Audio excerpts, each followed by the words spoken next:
I'm speaking here today with Levi and Milo, who are participating in the BioScan project that is supported by the Natural History Museum. Can you both tell us a little bit more about why we're collecting insects in Los Angeles and why this is an important project?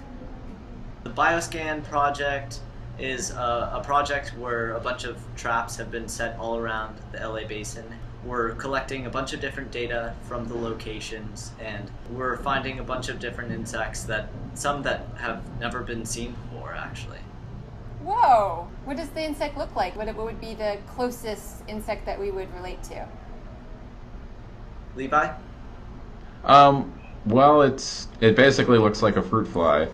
If you were to just see it on the street, you wouldn't really see anything terribly unusual, but to the people that are the entomology community, it is relatively big news that we've quickly found at least something new. But we found it because no one really ever thought to look at LA as a biodiversity hotspot before.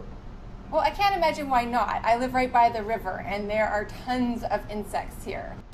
So what does that mean? So we now have a new insect because we're in an urban environment?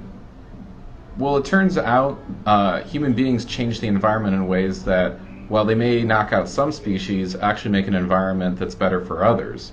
A really famous example for this is the cockroach, which normally is found in places like Madagascar, but thanks to the action of humans, you can find all the way up near the Arctic Circle living in people's houses.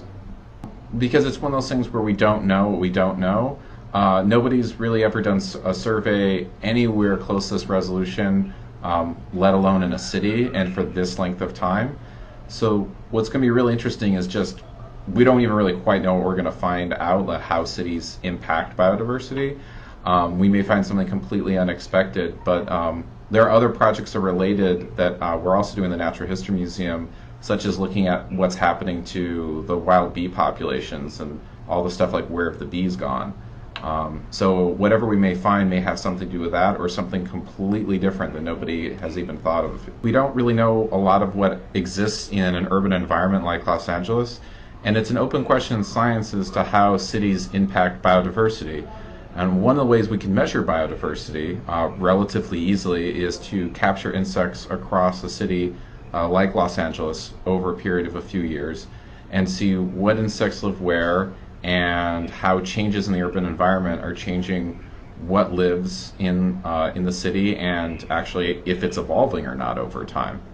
So Milo, is this a side project for you at school? Is this just, you're doing this because you think it's interesting? How did you get involved? Well, I started with BioScan through the LA Makerspace this summer, just with Night Watch, which was a one-night bug-catching thing where we created a bunch of traps and distributed them to different families around LA and had them put them out for one night. And then for my school, we have an internship program, so I decided to continue with BioScan and work at the Natural History Museum. I think it's very interesting. Biology is something that I do find interesting and would like to go into later in life. And that's mostly why I'm doing it. So you're motivated because it's interesting to you, and I think that's fantastic. So this is above and beyond the other science classes that you take at your school?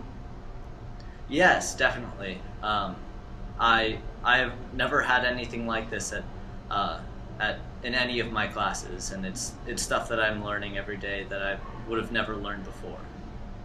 Well, I think it is really, really cool that you guys are part of a project where you're discovering new things, because like you said, we're always hearing about, species going extinct. So that's fantastic, and I can't wait to hear about more discoveries from you in the future. Thank you. Thank you, Tara.